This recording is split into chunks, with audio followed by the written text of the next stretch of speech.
আসসালামু আলাইকুম গাইস। কী অবস্থা, সবাই কেমন আছেন? আশা করি সবাই ভালোই আছেন।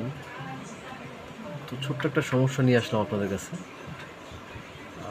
এই নিয়ে আমি আমি নিজেও কিছু ভিডিও দেখছি, তো চিন্তা করলাম আপনাদেরও আর কি জিনিসটা শেয়ার করি আবার নতুন করে।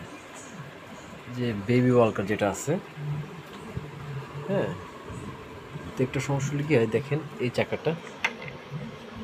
চাকাটা একদম ফ্রি ঘুরে, কিন্তু বাকি চাকাগুলো একটাও ঘুরে না, কারণ সবগুলো চাকা জ্যাম হয়ে আছে।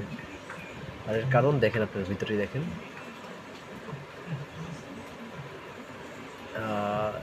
একটু জুম ফ্রি হয়, হ্যাঁ অবশ্যই দেখতে পাচ্ছেন আশা করি।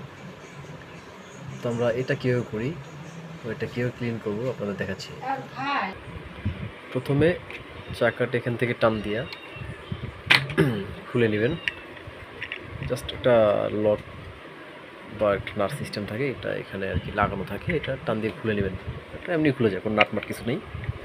আর খেয়াল করবেন এই যে ইয়াগুলো আছে এখানে, নাট সিস্টেম, হ্যাঁ, এগুলো যেন নষ্ট না হয়। এগুলো নষ্ট হলে কিন্তু সব শেষ, তাহলে কিন্তু চাকাটা কাজ হবে না। তো এরপরে আপনি জাস্ট যেটা করবেন,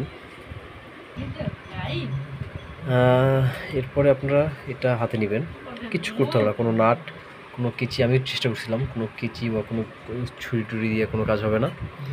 জাস্ট আপনি এটা এভাবে নেবেন, নিয়ে এভাবে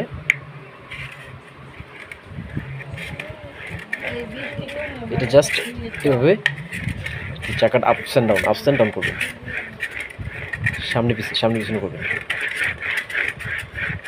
কিছুক্ষণ এটা এভাবে করবেন।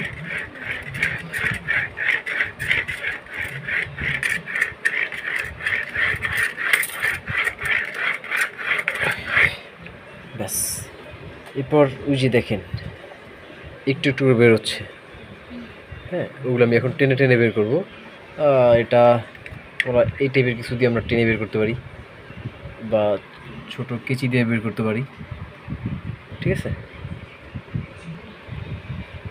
এবং আমার কাজ শেষ। এরপর আপনারা দেখেন এটা কী পরিমাণ ফ্রি হয়ে গেছে, দেখেন, দেখছেন ভিতরে একদম ক্লিন হয়ে গেছে। এই তো, এর বেশি আর কিছু লাগে না, দ্যাটস ইট।